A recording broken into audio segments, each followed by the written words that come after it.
Bienvenidos a América Noticias bajo la dirección general de Carlos Vasallo. Estos son los titulares que marcan la agenda informativa de hoy. Última hora. Trump aprieta el cerco contra el régimen dictatorial de La Habana. Nuevas sanciones golpean a funcionarios y empresas estatales cubanas.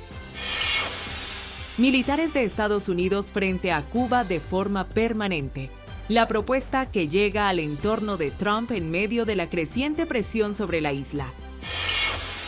Desafío al régimen salió de Cuba y ahora regresa como si nada. El extraño giro de Daniel Llorente, el hombre de la bandera, desata nuevas sospechas, les contamos. En el radar, muerte, cadena perpetua y fraude. 3 casos estremecedores ponen a la justicia en alerta. Lo grabó todo y ahora está tras las rejas. Nuevos videos complican a la mujer acusada de intentar quemar a sus hijas y prender fuego a su casa. Esto es América Noticias. Ya regresamos. Las claves del día, los temas y las reacciones de lo que está haciendo noticia. Saludo grande, saludo cordial y sobre todo saludo sincero para todos ustedes. ¿Saben ustedes cuál es la diferencia entre un cuento infantil capitalista y un cuento infantil socialista? Bueno, el cuento infantil capitalista siempre empieza, había una vez, y el cuento infantil socialista empieza, ¿habrá alguna vez jamón y leche en la bodega? Ese es un chiste político que circulaba en Moscú en diciembre de 1991. Y justo en esa misma época, en diciembre de 1991, empezaron a desaparecer, como los dinosaurios, las publicaciones soviéticas de los estanquillos. Novedades de Moscú, la revista Sputnik, la revista Tiempos Nuevos, el periódico Pravda e Izvestia, que vendían también, empezaron a desaparecer. Ahora está desapareciendo el socialismo en Cuba con una lenta y penosa agonía. Y la gente vuelve a pedir un milagro, o a esperar un milagro. Donald Trump amenaza y promete una Cuba diferente. Díaz-Canel amenaza y promete con reactivar el socialismo. Pero hay personas que nunca cambian hasta que desaparecen como los dinosaurios. Aleida Guevara March, la hija obesa y estalinista del Che Guevara, dice que el dinero es un fetichismo malo, tremendo, porque la gente empieza a pensar solo en su bolsillo. Dice que el trabajo por cuenta propia, el emprendimiento privado, la iniciativa privada, es un pequeño cáncer dentro de la sociedad comunista, porque orada la esencia misma del socialismo, que es trabajar para todos y no para uno mismo. Desgraciadamente, desde mi punto de vista, encontró la alternativa de darle a estas personas la posibilidad de trabajo por cuenta propia. Para mí, personalmente, esto es un pequeño cáncer dentro de la sociedad. Entonces, ¿cómo tú creas conciencia social en esa persona que solo está trabajando para sí misma? Dice, alarmadísima, que cómo vamos a crear conciencia social revolucionaria si uno empieza a pensar solo en sí mismo y en su familia. Resulta asqueante, indignante, que la hija obesa y estalinista del Che Guevara diga eso, cuando en agosto de 2025 se la vio en una tienda que vende en dólares, una shopping, tiendas que son inaccesibles prácticamente para la mayoría de los cubanos. Resulta escandaloso que esta señora diga eso cuando Sandro Castro, el nieto de Fidel, alardea más que las Kardashian de su modo de vida lujoso, de manejar autos de lujo y de andar siempre con una cerveza en mano. Cuando el Cangrejo, el nieto de Raúl, realizó en 2025 al menos 13 viajes en aviones privados a Venezuela, Panamá y Cuba, lo contabilizó CNN en español. Por cierto, ¿saben ustedes que el Cangrejo, según ha denunciado el New York Times, está implicado en una red de trata de seres humanos de la que el Departamento de Justicia del gobierno de Donald Trump tiene noticia, Y yo me pregunto, ¿por qué el Departamento de Justicia de Donald Trump no encausa al Cangrejo? Si la red funcionaba entre La Habana, Cancún y Miami, ¿por qué no tocan al Cangrejo? ¿Por qué no molestan al Cangrejo? Indigna que la hija obesa y estalinista del Che Guevara diga eso, sin tener en cuenta que el hijastro de Díaz-Canel, el hijo de la elegantísima primera dama, Manuel Anido, estudió economía en una escuela en Madrid cuya matrícula anual cuesta $12,300. El socialismo está desapareciendo, pero Díaz-Canel, como la orquesta del Titanic, sigue al son de la misma melodía. Acaba de decir que la clave del futuro en Cuba está en Fidel, que Fidel está de vuelta y que por eso sus adversarios están aterrorizados. Aun siendo tan gris, tan necio, tan obtuso, tan acéfalo, ¿este señor de verdad cree en lo que está diciendo? ¿Cómo lo ven ustedes? Hay personas que nunca cambian hasta que desaparecen, como los dinosaurios. Ahora, si les parece bien, vamos con las noticias.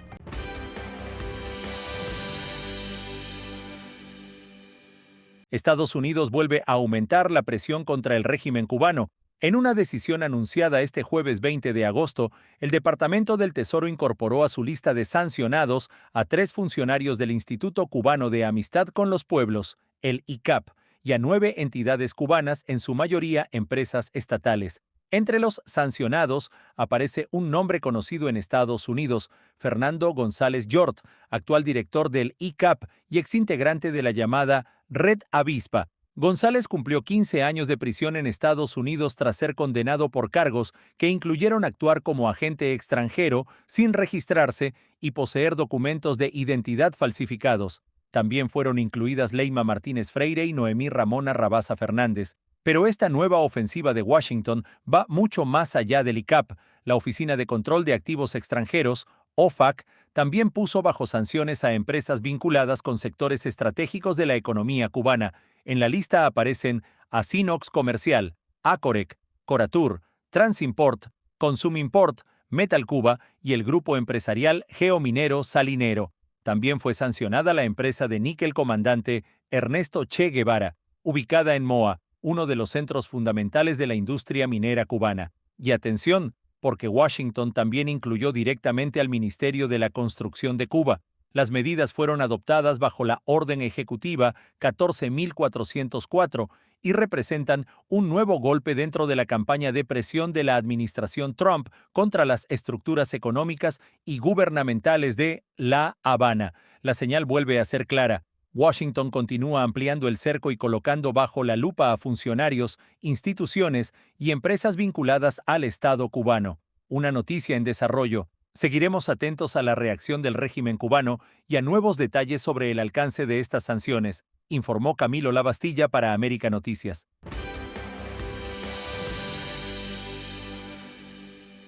Una presencia militar permanente de Estados Unidos en el Caribe, más vigilancia sobre Cuba y nuevas medidas contra las estructuras del régimen. Esa es la estrategia que un influyente instituto cercano a Donald Trump acaba de poner sobre la mesa. El America First Policy Institute publicó un nuevo informe que coloca a Cuba como un frente central para la seguridad de Estados Unidos en el hemisferio occidental. Y la primera recomendación es contundente: mantener fuerzas estadounidenses de manera permanente en el Caribe con capacidad para vigilar a Cuba y responder rápidamente ante cualquier crisis. El documento propone asignar directamente al Comando Sur fuerzas navales, unidades de la Guardia Costera, aviación, inteligencia, capacidades cibernéticas y operaciones especiales. La idea es que esas fuerzas estén disponibles permanentemente en la región y no tengan que ser trasladadas desde otros comandos cuando aparezca una emergencia, pero atención, el informe no propone construir nuevas grandes bases militares alrededor de Cuba. La estrategia sería ampliar acuerdos con países aliados para obtener acceso, derechos de sobrevuelo y puntos de cooperación militar en diferentes lugares del Caribe. El objetivo: vigilar las actividades relacionadas con Cuba, seguir los movimientos de Rusia y China en la región, combatir el narcotráfico y tener fuerzas listas para responder rápidamente. Pero el plan no termina ahí. El instituto también recomienda estudiar si el Partido Comunista de Cuba, el conglomerado militar GAESA y otras organizaciones del régimen cumplen los requisitos legales para recibir nuevas designaciones relacionadas con terrorismo. Eso podría abrir la puerta a sanciones adicionales, bloqueos de activos y mayores restricciones contra personas vinculadas a esas estructuras. Y aparece un tercer frente: el espionaje cubano dentro de Estados Unidos. El informe pide al FBI, al Departamento de Seguridad Nacional y a las agencias de inteligencia aumentar los recursos destinados a detectar operaciones de espionaje, reclutamiento y penetración institucional vinculadas con La Habana. ¿Por qué ahora? Porque según el documento, Cuba atraviesa su momento de mayor fragilidad desde la desaparición de la Unión Soviética. El America First Policy Institute no es el gobierno de Estados Unidos y estas recomendaciones no significan que Donald Trump haya ordenado establecer una presencia militar permanente frente a Cuba. Pero el instituto mantiene fuertes vínculos con el movimiento político de Trump y varios de sus antiguos integrantes han ocupado posiciones importantes dentro de su administración. Por eso el documento está llamando la atención en Washington. La propuesta es clara: más presencia militar en el Caribe, más vigilancia sobre Cuba, más contraespionaje y mayor presión sobre las estructuras del régimen. No es todavía una orden de Donald Trump, pero el plan ya está escrito y coloca nuevamente a Cuba en el centro de la estrategia de seguridad estadounidense en el Caribe. Ahora falta saber cuánto de esa propuesta está dispuesto Trump a convertir en política oficial, informó Leticia Grau para América Noticias.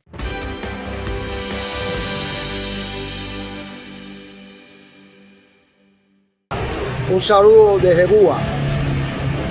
Quiero darle a todos mis amigos un saludo aquí desde Cuba. Estoy aquí en Cuba con mi carrito, con mi dos banderas cubanas, nada de bandera americana, nada de provocaciones. Yo vine, nadie me llamó, nadie me dijo nada, todo el mundo me decía que no me iban a dejar entrar, que si me iban a hacer, que si me iban a tornar. Pues les digo que no, salí como cualquier cubano. Daniel Llorente desafió al régimen cubano, fue detenido, terminó fuera de la isla y llegó a Estados Unidos como perseguido político. Ahora regresó a Cuba, se mueve libremente y hasta pide hablar con la seguridad del Estado, un giro que está provocando fuertes cuestionamientos.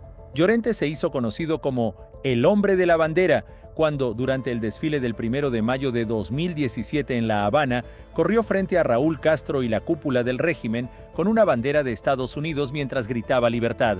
La respuesta fue inmediata. Fue detenido y permaneció privado de libertad, incluyendo un prolongado internamiento en un hospital psiquiátrico. En 2019 salió de Cuba hacia Guyana y 2 años después llegó a Estados Unidos. Su historia parecía representar la de un hombre perseguido por enfrentarse públicamente al régimen. En Florida, incluso recibió ayuda de un veterano estadounidense cuando atravesaba una difícil situación económica. Pero ahora la historia cambió.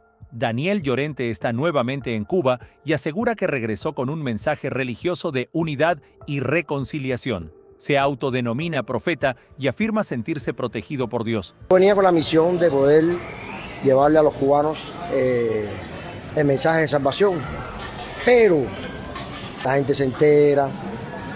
Entonces, si me hablan, yo le iba a hablar de Cristo. Lo que más controversia está generando son declaraciones recientes difundidas en redes sociales, en las que Llorente dice que quiere que la seguridad del Estado lo cite y habla de buscar ayuda para desarrollar un proyecto dentro de Cuba, y ahí aparece la gran contradicción. Está hablando de la misma seguridad del Estado vinculada a su detención después de aquella protesta que lo convirtió en símbolo de desafío al régimen. Su regreso también provoca otra interrogante inevitable. ¿Cómo puede una figura con ese historial regresar, permanecer en Cuba y hacer estas declaraciones sin aparentemente enfrentar las consecuencias que sí han sufrido otros opositores y activistas? Hasta ahora no hay evidencia pública que permita afirmar que Llorente esté colaborando con la seguridad del Estado, pero su regreso, su cambio de discurso y su disposición a acercarse a las autoridades han provocado sospechas y críticas. El hombre que un día corrió con la bandera estadounidense frente a Raúl Castro está nuevamente en Cuba. Esta vez no corre, no está detenido y habla de reconciliación. Un regreso inesperado que deja más preguntas que respuestas, informó Camilo Lavastilla para América Noticias. En el radar, los casos y sucesos bajo la lupa.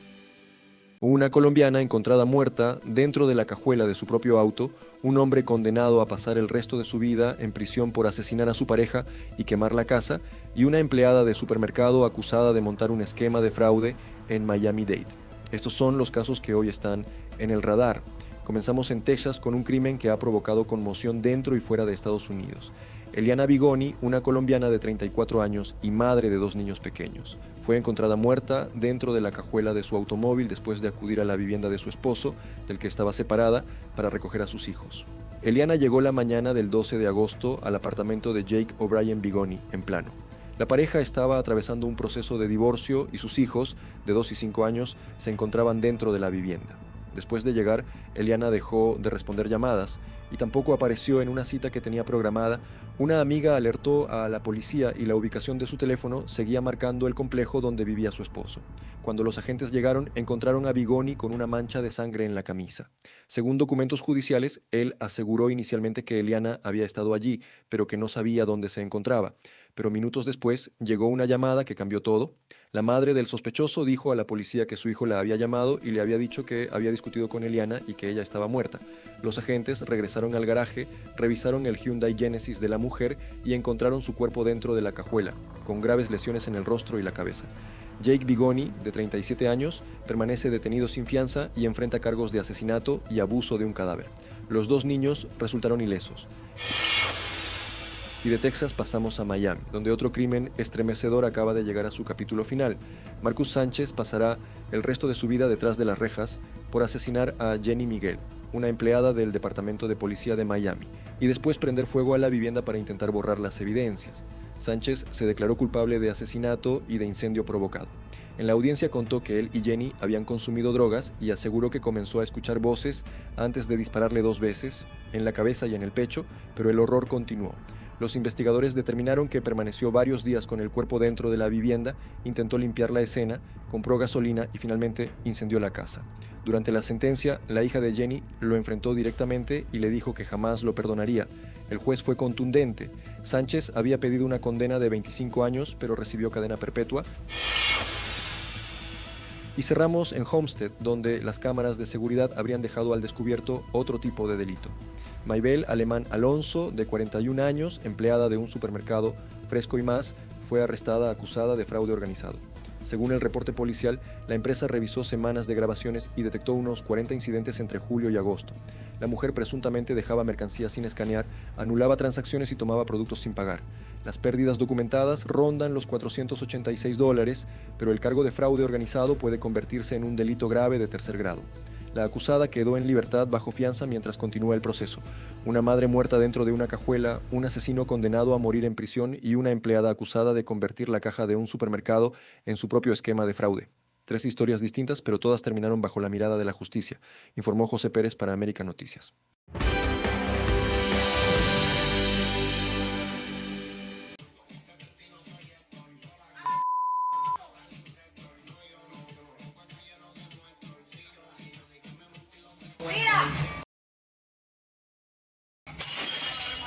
Lo grabó prácticamente todo. Melissa Campos Sánchez, una realtor cubana de 26 años, está tras las rejas en Miami-Dade, acusada de abuso infantil, negligencia y de provocar intencionalmente un incendio mientras sus hijas, de 3 y 6 años, se encontraban dentro de la vivienda. El caso comenzó a llamar la atención por varios videos publicados en redes sociales. En uno de ellos, Campos Sánchez aparece junto a las niñas y varias velas encendidas. La mujer derrama cera caliente sobre la mano de una de las pequeñas mientras intenta convencerla de que no tenga miedo. La niña se resiste y le advierte, «Eso quema». Pero su madre insiste y le dice que los temores que siente hoy serán su fuerza mañana. Ya pasó, ya. Ya pasó. Tú eres mi hija, ¿ok? Mírame, a ti nada ni nadie te va a poder hacer daño. Nada ni nadie. Me las toca a ustedes, ¿ok? Ahora también se conocen detalles de lo ocurrido dentro de la casa. Según el reporte de causa probable citado por medios locales, una de las niñas contó a los investigadores que ella y su hermana estaban cerca de la cocina cuando vieron a su madre prender fuego a varias prendas de vestir. Los investigadores aseguran que Campos Sánchez colocó ropa en el piso, la roció con un líquido inflamable y utilizó un encendedor para iniciar las llamas, todo mientras las 2 menores permanecían dentro de la vivienda. En otro video, la mujer aparece con una máscara plateada mientras manipula el fuego y continúa grabando. Las llamas provocaron una fuerte llamarada en la cocina y los bomberos de Miami-Dade tuvieron que acudir al lugar. Fueron precisamente esas publicaciones las que encendieron las alarmas. El padre de las niñas, Yusniel Cue, dijo que llevaba aproximadamente una semana separado de Campos Sánchez. Después de recibir los videos, contactó a las autoridades. Antes de su arresto, la mujer fue trasladada a un hospital para una evaluación de salud mental bajo el Baker Act de Florida. Campos Sánchez enfrenta cargos por incendio provocado en primer grado, abuso infantil y 2 cargos de negligencia infantil. Un juez ordenó que permaneciera detenida sin fianza. Las niñas quedaron bajo la custodia de su padre. La mujer, que se promocionaba como la Realtor sin filtros, terminó dejando en cámara imágenes que ahora forman parte de una investigación criminal. Campos Sánchez enfrenta acusaciones y mantiene la presunción de inocencia mientras continúa el proceso, informó Camilo Lavastilla para América Noticias. Creyó que tenía parol aprobado y terminó detenida por ICE. Estoy casada con un ciudadano americano, hice mi petición matrimonial, hice mi ley de ajuste cubano, mi residencia, cuál residencia a mí me cancelaron. Una cubana con I-220A asegura que recibió un documento que parecía confirmar la aprobación de su parol. Lo presentó ante un juez y siguió adelante con su proceso migratorio. Meses después, terminó detenida por ICE y ahora enfrenta una orden de deportación. El caso de Susan García Nasco vuelve a poner bajo alerta a miles de cubanos que todavía intentan regularizar su estatus migratorio en Estados Unidos. Susan llegó por la frontera sur en 2022 y recibió un formulario I-220A. En 2023 solicitó un parol y, según su versión, 2 años después recibió un documento que interpretó como la aprobación de ese beneficio. Con ese papel continuó su proceso migratorio. Lo presentó ante un juez y asegura que incluso le habían cancelado futuras comparecencias mientras esperaba resolver su residencia, ya fuera por petición matrimonial o por la ley de ajuste cubano. Pero todo cambió en febrero de este año. ICE la detuvo durante una investigación relacionada con un presunto fraude migratorio. Desde entonces permanece bajo custodia en Luisiana. Susan asegura que nunca supo que el documento pudiera tener algún problema y que, si alguien le hubiera advertido que había un error, habría acudido directamente a UCIS para aclararlo. Su familia también sostiene que pudo haber sido víctima de un fraude. La madre de Susan asegura además que, cuando acudieron a una oficina de inmigración en Miramar, les dijeron que no era necesario regresar porque supuestamente ya contaba con parol. Pero hasta ahora, según la familia, no han podido determinar quién habría emitido el documento, cómo llegó a sus manos o en qué momento pudo producirse la supuesta irregularidad. El caso ya les ha costado decenas de miles de dólares en abogados y la situación es todavía más delicada porque Susan está casada con un ciudadano estadounidense y asegura que también había iniciado su proceso de residencia.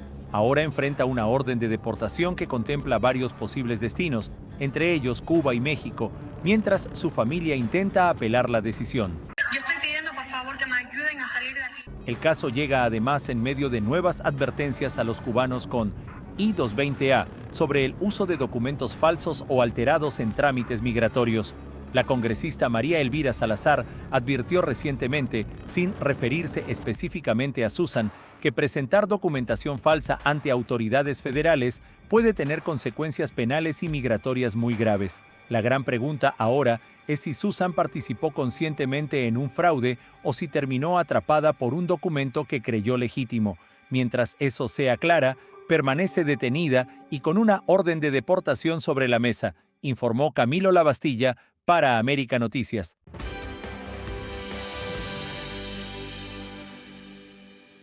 Primero conocimos sus viajes, sus costosos estudios y su vida en España. Ahora aparece una pieza que hasta hoy permanecía prácticamente fuera del radar. Manuel Anido Cuesta también tuvo su propio negocio de inversiones internacionales en Madrid. Nuevos documentos oficiales revelan otra faceta del hijastro de Miguel Díaz-Canel. Mientras Cuba atravesaba una de sus peores crisis económicas, Manuel Anido Cuesta controlaba en Madrid una empresa dedicada a asesorar negocios y plataformas de inversión para clientes internacionales.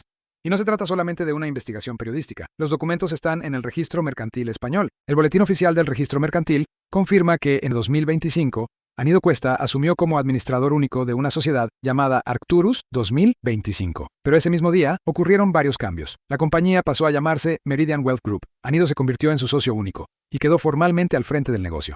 ¿A qué se dedicaba? Según el Registro Oficial Español, a la consultoría estratégica para clientes internacionales, especialmente de América, Latinoamérica y el Caribe, interesados en establecer negocios y plataformas de inversión en Europa. También podía investigar y explorar oportunidades en el mercado europeo, particularmente en España y Portugal. Es decir, mientras públicamente se conocía que el hijastro de Díaz-Canel estaba instalado en Madrid como estudiante, también era dueño y administrador de una consultora internacional. Y ahí aparece otra parte de la historia. Anido cursaba en Madrid un programa especializado en fiscalidad para profesionales, cuyo costo superaba los 12.000 euros, según reportes publicados anteriormente. Su presencia en España tampoco era desconocida. Había sido visto viviendo en una costosa zona de Madrid, y su relación sentimental con la actriz cubana Ana de Armas llegó incluso a colocarlo bajo los reflectores de la prensa. Pero lo que no se conocía públicamente era esta actividad empresarial. Y existe otro dato que ahora adquiere especial relevancia.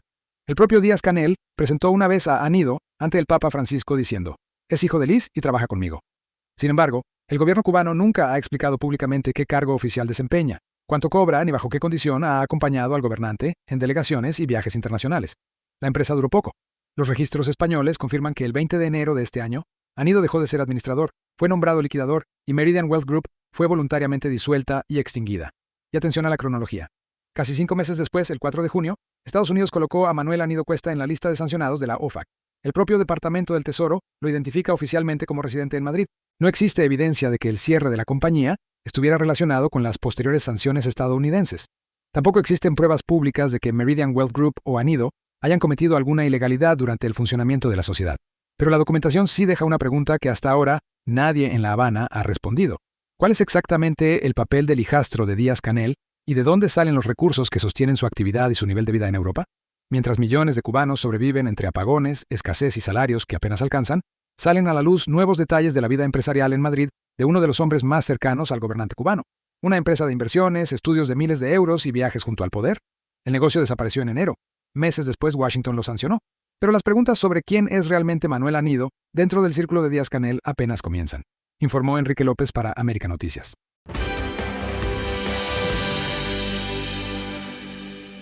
Petróleo, alimentos, medicamentos y respaldo político. Rusia vuelve a colocarse como uno de los principales sostenes del régimen cubano, justo cuando Donald Trump aumenta la presión sobre los países que ayudan a La Habana. Moscú confirmó que Cuba está entre los 10 países que han recibido ayuda humanitaria rusa durante 2026, una asistencia que ha incluido desde alimentos y medicamentos hasta grandes cargamentos de petróleo destinados a aliviar la profunda crisis energética de la isla. Uno de los envíos más importantes llegó en marzo, cuando el petrolero ruso Anatoly Kolotkin arribó a Matanzas con unas 100.000 toneladas de crudo, equivalentes a cientos de miles de barriles. Moscú presentó aquel cargamento como ayuda humanitaria y aseguró que permitió mantener funcionando hospitales, sistemas de abastecimiento de agua y otros servicios esenciales. 4 meses después, Vladimir Putin reconoció oficialmente a la tripulación que realizó aquella misión, una señal del peso político que Rusia concede al apoyo que mantiene hacia Cuba. Pero aquel petróleo apenas ofreció un respiro temporal. El propio régimen cubano reconoció que el cargamento era insuficiente frente a las necesidades energéticas del país y que, pocas semanas después, ya había sido consumido. Rusia también ha enviado medicamentos, alimentos y suministros básicos y además anunció una contribución de $2 millones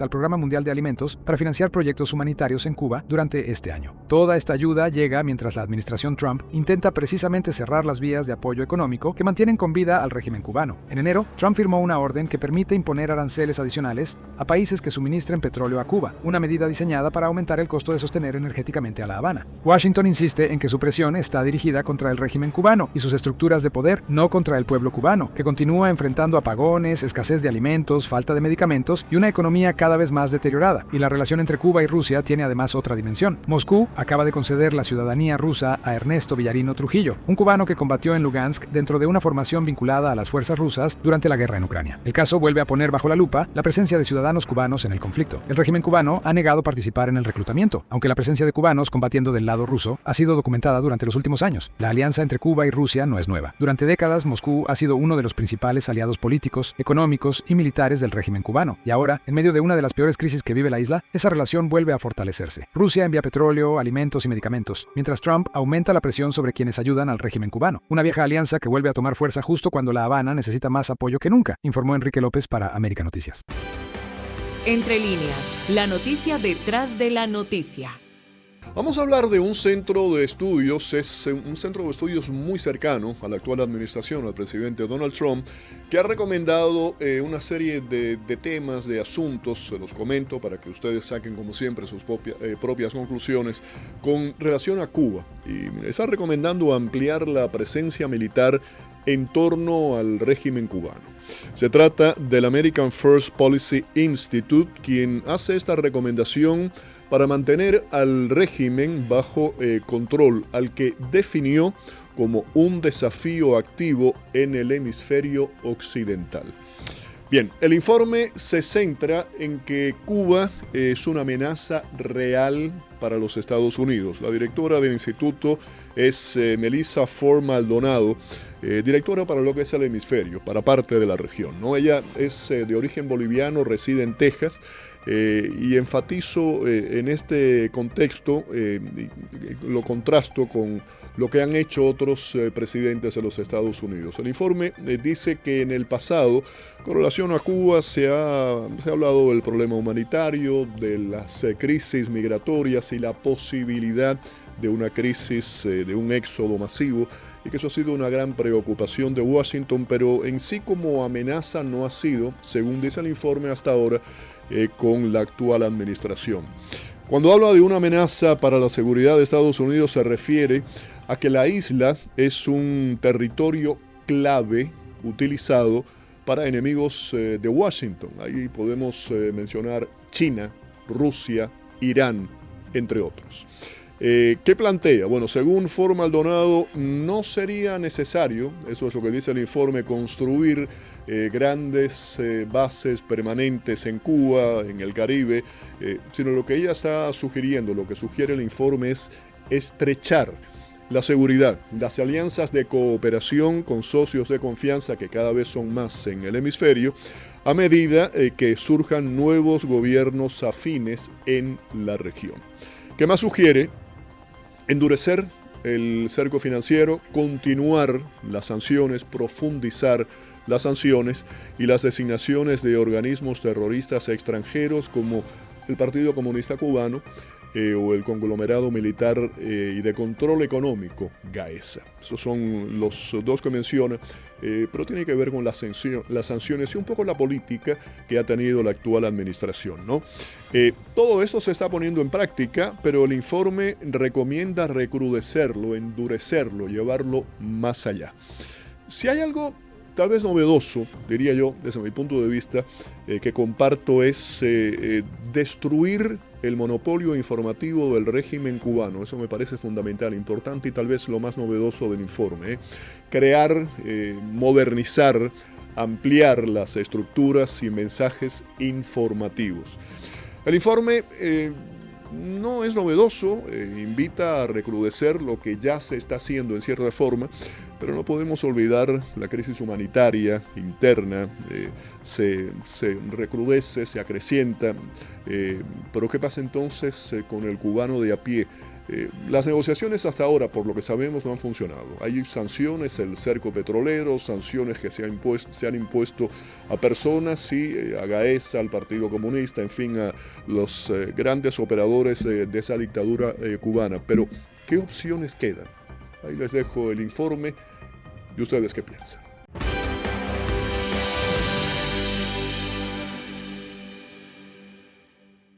Al menos 16 personas murieron y decenas resultaron heridos el jueves en una nueva ola de bombardeos rusos contra Kiev y sus alrededores, informaron el jueves las autoridades ucranianas.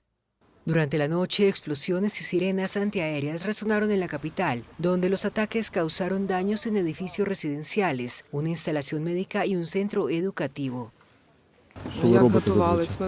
Oímos la sirena del ataque, me levanté de la cama, fui al cuarto de los niños y enseguida se produjo una explosión, 3 seguidas, una tras otra. Las ventanas saltaron por los aires, los ladrillos volaron hasta donde estábamos, en el 8º piso. Por poco matan a mi marido, cayó a unos 30 centímetros de él. La puerta salió disparada. Ya todos nos hemos acostumbrado un poco a estos ataques. Suena la alerta, no te da tiempo ni de mirar el teléfono y ya está el objetivo alcanzado. Y ya sales corriendo para vestirte, pero no te da tiempo a hacer nada. Te vistes y te sientas en el pasillo y toda la casa tiembla y todo alrededor vibra, saltan los vidrios, suenan las alarmas. Da miedo, muchísimo miedo. Las autoridades indicaron que los equipos de emergencia trabajaban entre los escombros para asistir a los residentes afectados y evaluar la magnitud de los daños provocados por el ataque. Horas antes, la Fuerza Aérea Ucraniana había advertido sobre la incursión de varios misiles que ingresaron en el espacio aéreo del país desde el norte y el noreste, activando alertas en distintas regiones. Los bombardeos se producen en un contexto de intensificación de los ataques a ambos lados de la frontera, más de 4 años después del inicio de la invasión rusa de Ucrania. En las últimas semanas, Rusia y Ucrania han multiplicado los ataques de largo alcance, mientras continúan los combates y aumenta el número de víctimas civiles en ambos países. Un informe de AFP para América Noticias.